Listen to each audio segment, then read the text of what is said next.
A bald man begins to apply some mysterious concoction on his smooth head, as that potion claimed that it will let his completely hairless head will grow back hair in just a few hours after applying it. As soon as he brings the medicine bottle close to his head, it starts to burn instinctively.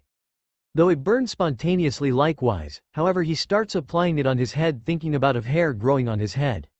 But, as soon as he applies that medicine, his head begins to burn instantly, causing him a lot of discomfort. Despite this, he continues to apply the potion, but, suddenly, the flowing of the liquid potion stops and cannot comes out anymore. So, he forcefully presses the bottle, but suddenly the medicine goes directly into his eyes. He rushes and quickly washes his eyes to wash off the medicine which enter in his eyes. But, he cannot wash it off, and still some medicine keep coming out of his eyes.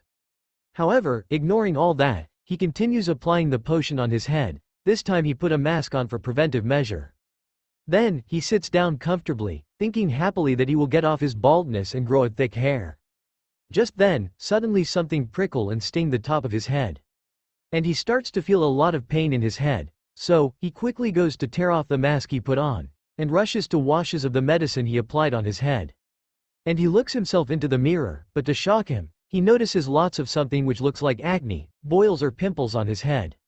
When he sees that, he feels quite distressed and disappointed. When boils on his head pops, something like pus, white liquid come out from them. He feels like he has ruins his entire head in the quest to grow hair. But that time, suddenly, 2 or 3 hairs starts to spring up on his head. Seeing that, then he quickly washes his head. After just a while, a black thick hair shoot up back in his head.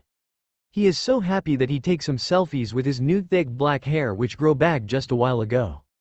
But, suddenly he feels some sharp pain in his eyes. And when he looks again in the mirror, he notices that he also has hair growing on his eyes. Seeing that, he is very shocked and staggers back from where he is standing, and fall down and hits the bathtub and get fainting. Just then, the hair dryer falls down and causing fire, spreading rapidly in the entire room. During that, after a while, the man wakes up from fainting. But, the fire has already engulfed the whole house. So, there is nowhere and no way to escape, thus, his life is end inside the burning house.